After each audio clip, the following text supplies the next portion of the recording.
I want to introduce you to a children's book called Pride Puppy by Robin Stevenson. It's a rhyming alphabet book. A for awake, animals and all. B for breakfast, and baby and ball. C for car, our old Chevrolet. D for dog, dressed up for the day. Though brightly colored and detailed, brightly colored and detailed illustrations, Pride Puppy tells the story of a family's puppy that gets lost at a pride parade. I'm going to spoil the ending for you. With the help of people celebrating pride, including families with gay parents, children, and a drag queen, things work out for the puppy.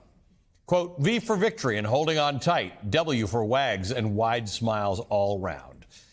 At the end of Pride Puppy, there's a suggested search and find word list for additional enrichment and engagement with the story. Pride Puppy is one of a number of children's and young adult titles embroiled in a Supreme Court case happening right now, Mahmoud versus Taylor. And Pride Puppy is today's Velshi Band Book Club feature. In November of 2022, the Montgomery County Board of Education in Maryland, the largest school system in the state, approved, quote, a handful of storybooks featuring lesbian, gay, bisexual, transgender, or queer characters for use in the language arts curriculum, alongside the many books already in the curriculum that feature heterosexual characters in traditional gender roles, end quote. At first, the administration gave parents advance notice when the storybooks were to be discussed and have the opportunity to have their children removed from the lessons. In March of 2023, the district no longer permitted the opt-outs. Quote, the growing number of opt-out requests gave rise to three related concerns: high student absenteeism, the infeasibility of administering opt-outs across classrooms and schools, and the risk of exposing students who believe the storybooks represent them and their families to social stigma and isolation, end quote. The district also said too many of the opt-out requests were not religious-based. A group of parents led by Tamer Mahmoud and Anas Barakat sued the Montgomery County School Board and Superintendent Thomas Taylor, claiming their religious beliefs were being infringed upon. Oral arguments in early March centered on Pride Puppy, specifically the L page, quote, L for leash and for loose and for leaping. So Pride Puppy was the book that was used for the pre-kindergarten curriculum. That's no longer in the curriculum. That's the one where they are supposed to look for the leather and things and bondage, things like that. It's not bondage. It's a woman in a leather. Sex worker, right? No, that's not correct. No. I read it. It's a drag queen. Drag queen and drag correct. queen. The leather that they're pointing to is a woman in a leather jacket. And one of the words is drag queen in the search. And they're supposed to look for those. It is an option at the end of the book. All right, members of the Velshi Band Book Club are all too familiar with the outsized number of LGBTQ plus stories written by LGBTQ plus authors that are banned and challenged across the country. According to our friends at PEN America, a nonprofit dedicated to the freedom to read and write, 39% of unique titles banned 2 or more times contain some form of LGBTQ plus representation. Nothing is ever done in a vacuum. Mahmoud versus Taylor is being argued against a backdrop of book bans and censorship that is affecting public education, vulnerable LGBTQ plus students, and their families. For so many, this is more than a storybook. It's about their lives. All right, today's meeting of the Velshi Band Book Club is officially underway. I'm joined now by Robin Stevenson, author of numerous books for children and young adults, no stranger to controversy about them, including today's feature, Pride Puppy. The children's book is at the center of the current U.S. Supreme Court case, Mahmoud versus Taylor. Robin, welcome to the Velshi Band Book Club. Thank you so much for having me here. So on one hand, you're famous because you're now in the middle of a Supreme Court case. On the other hand, it's not actually what authors are looking for, right? Talk to me as an author about what this involvement in the Supreme Court case means to you, both as an author and a person.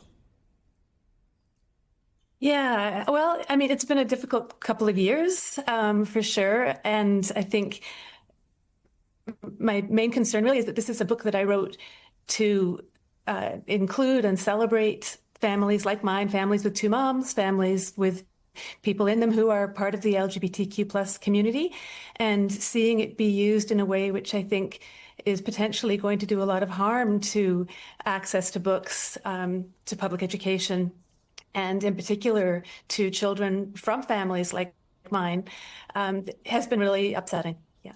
It was interesting, that little audio that we played of the Supreme Court oral arguments, where it'd be one thing if we were just discussing the content in your book and why it should or shouldn't be, shared with children. But they're arguing the wrong thing. They're arguing about a character who had a leather jacket that somehow became a sex worker, which, by the way, you might have been writing about, but they weren't. That wasn't actually central to the topic.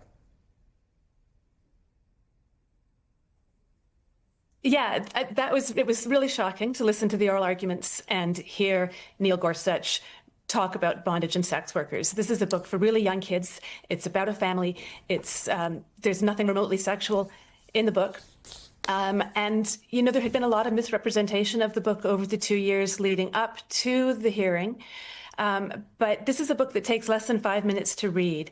And, maybe I was a little naive, but it really never occurred to me that the justices wouldn't actually read the books that were centered in the case. And there's just no way someone could read this book and come away thinking that this was a book about bondage. Yeah, and yet that's what comes up a lot when we talk to George M. Johnson about the books. It's like people get their ideas in their mind. We just put up the page that we're talking about, the letter L page, in which the person second to the right is wearing a leather jacket. That's the sex worker, apparently, and the L for leash and loose and for keeping.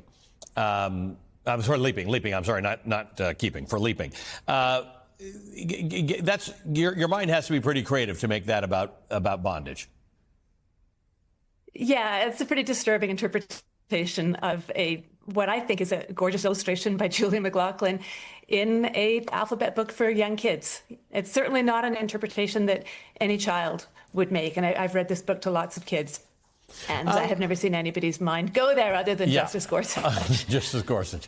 Talk to me about aspiring authors who might be interested in writing not just LGBTQ plus content, but content that is for kids.